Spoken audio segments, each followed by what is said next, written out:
Hello, my name is Leonard Zavella. My family comes from Vela Luka on the island of Korčula in Croatia.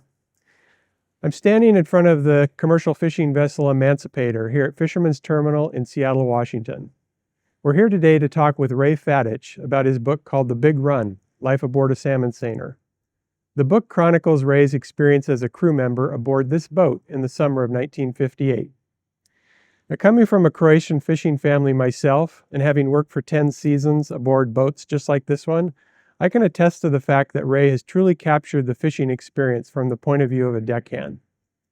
The skipper and owner of the Emancipator, Nick Brahanovic, lived only a few blocks from where I grew up. Our families have known each other for as long as I can remember. I spent some time aboard this boat when I was a kid, and I saw it regularly, both in port and on the fishing grounds during my time as a deckhand. So this story has special meaning to me and brought back many memories. The book culminates with something that is every fisherman's dream: a deck load. A deck load is when you catch so many fish they won't all fit in the hold, so you continue to load the deck with fish until they are spilling over the top of the rails. I grew up hearing the story of Emancipator's big haul, but I never knew the details until I read Ray's book. Let's go talk to Ray and find out more. My Croatian heritage, I think, was that inspired me. 1958, the year that the book was taking place, I thought was a great year to write a book about, because there was 20 million salmon coming through Puget Sound on their way to the Fraser River in Canada. And we had a great crew with a the crew was actually all 8 of us had wildly different personalities, which made, I thought, interesting reading. And of course, our skipper, Nick Brahanovic, his bombastic behavior was kept things exciting. So I just thought it was something that people would enjoy reading and learning about the ecstasies and agony of purse seining. So the book's got a lot of pictures in it and shows how purse seining actually takes place. Yeah, Everett had actually a good population of Croatians back in the 40s and 50s. Well, they still do, but I can remember as a teenager, visiting other Croatian families with my parents when I was only a teenager at the time. And it was like a circle of friends. Everybody visited each other, and they actually formed a Croatian-American club where they rented a hall once a month and had a social gathering and had music and dancing, singing Croatian songs. I actually my dad lined me up with my uncle down on the Columbia River when I was 15 years old. So I spent my summers from school visiting or fishing with my uncle down on the Columbia River when I was 15, and I did that for 5 summers between 1945 and 1950. And then I went into the Navy after that. And when I got out of the Navy, I started purse seining with Nick Brahanovic. And I fished with him for 7 years. And then I fished with 5 other fishermen from Everett: Jim Lisi on the Polar Land, Joe Lucene with the Siren, and who was the other one? Tony Martinez, senior. Fished with him. So I fished about 12 seasons altogether. My name is Vince, but they call me Butch Barcott. I was a purse seiner on Puget Sound. My father was a purse seiner on Puget Sound. I'm from Croatian stock. My family came originally from Croatia, from the island of Bela Luka. So that's where I come from here. I haven't seen Ray in probably 50 years. Yeah, at least that, yeah. 50 years. And so, Yeah, it's been 63 years since I right, was on the Emancipator. So it's been a long time. Yeah. And it was, you know, knew him way back when, and his family. My family were friends of theirs too.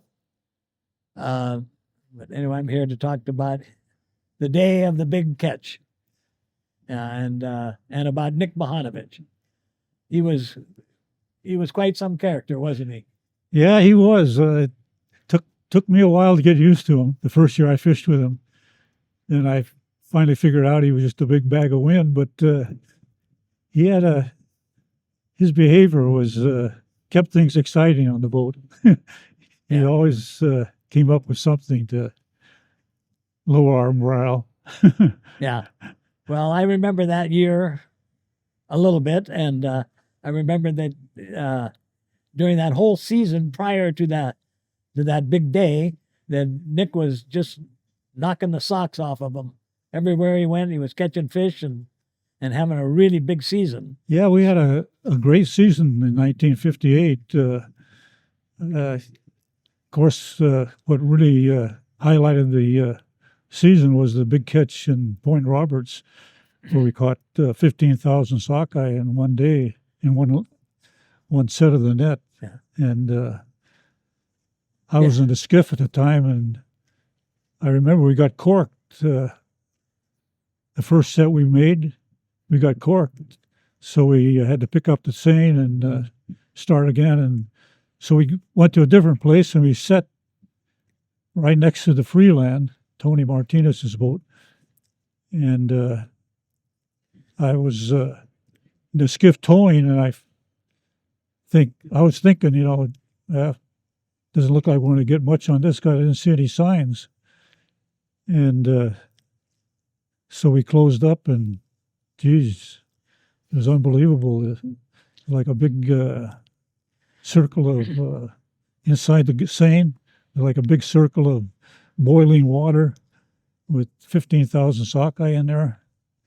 So that was a highlight of the season. But even at that, we had a good season before that, and I think we were probably one of the high boats on Puget Sound that year. Yeah. Yeah, it's a different ball game nowadays. Oh, it's a completely different ball game. Yeah. Before you had time to to catch fish. Yeah. Now you have to be on the spot, or Right. or Yeah. you got nothing. You got a few hours, and You that's got a it. few hours and that's it. Yeah. Before you always had the next day and the Yeah, next day. it was a 5-day operation. Yeah, 5-day operation. Yeah. So if you missed them one day, Yeah. you could maybe recoup the next day or Right. two. Yeah. But now it's either you're there in the right spot or Yeah. you're done. Yeah, that's it. Now it's a different fishery. No, Nick had a larger than life personality, but they all did. Yeah. I mean, Matt Martinez and Paul, and they were all friends, but they were all competitors as well.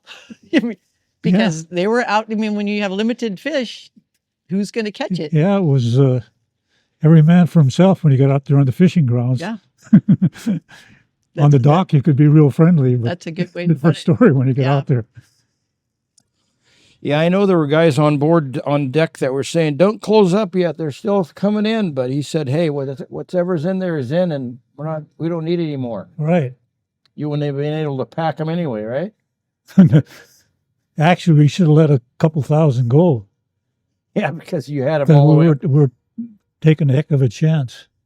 Yeah, he said he had a couple trees lined up on the beach in case he had to head for the beach.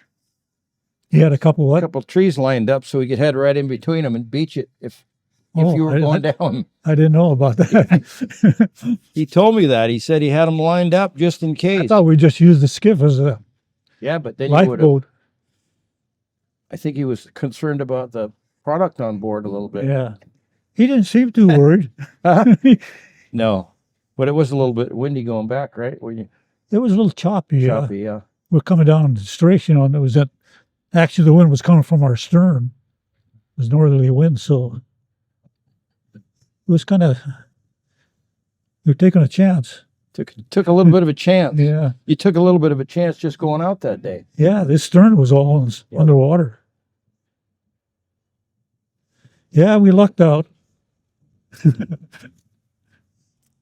All right, my name's Brad Buskey. I've been I don't know if I'd call it the owner of the Emancipator for the past 8 years, but I guess somewhat of the caretaker. I never really considered the boat 100% mine. I always kind of considered it, a piece of history, and I'm just the one preserving it for the future. But no, I've been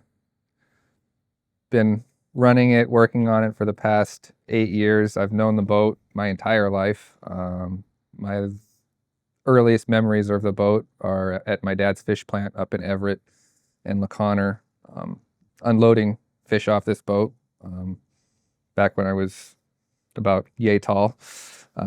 So I've been around it my entire life. It wasn't part of my family or anything, but I always was intrigued by it and always could just feel the character and the life coming out of the boat, and it always carried a special place in my heart. I originally knew the owner, Nick Barhanovich, again since I was a little kid. Some of my earliest memories are of walking around in the net sheds in Everett with Nick and his old fisherman buddies, smoking cigars and playing pinochle out front. And Nick would let me take things out of the net shed and run around and play like it was it was a lot of fun for a 5-year-old kid. So I had been around the boat. I had known the boat. Eventually grew up, continued to work summers at the fish plant, and boat was always around. It was living a tough life. It wasn't getting the upkeep that a 90-year-old or 95-year-old boat needed to keep working. So the old owner at some point, the one that had gotten it from Nick and Jerry, had gotten a different boat because he wanted to go work Alaska, and this boat was, even in its best days, still wasn't big enough to work in Alaska, especially in the state that it was in. So I bought it. He didn't want it anymore, and I couldn't let the boat die. So I decided to intervene against my better judgment and the better judgment of the people around me. And so I talked to the owner. He's like, hey, I got no use for this boat. It's basically ready to sink, and it was. And I bought it off of him for $1, and it was not worth that. But I felt something in me that knew that I couldn't let the boat go down the path that it was going, because it didn't have much longer. Started working the boat in 2013, just tendering here in Puget Sound. That's what we've been doing for what the boat's been doing the past 25 plus years. So it's really, and just the big thing for me is to keep the boat working and have a purpose. I know that a lot of boats, when they get old and when they lose their purpose, they kind of lose their life. So it's really important to me that the boat keeps working, getting fishy, getting dirty, getting beat up every fall. Well, one thing I would like to add on to the fact that the boat's still working is, we're a tender. We go out and buy fish, but most of the tenders out there are 130 foot, 150 foot steel boats that, are just massive, and they hold 400,000 pounds. Dwarfs are my little boat here, but we go out, we anchor next to those tenders, and this old girl shows those new fancy boats a thing or two about moving fish, and it's pretty cool to take her out there and show those big boats how it's done. Now that she's 103 years old, and hopefully she has many decades of work ahead of her. So that's it. Hi, I'm Mary Barhanovich Sievers. I'm the daughter of Nick, and this is the Big Run, life aboard a salmon seiner. This was our boat, the Emancipator, that was part of our family. She was a very important part of our family the whole time that I was growing up. And we're thrilled that Ray brought to life the run of 1958. And it's a wonderful story that he's told almost as if he's just telling you the story sitting right next to you. So it's a great read, and it's available on Amazon.com and Target and a number of bookstores locally, Port Townsend and Langley, I think Magnolia. You can find the book. And we can't thank Ray enough for bringing this to life. My family's from the island of Broch and the town of Bowl. And thank you. Thank you to Ray. You're welcome.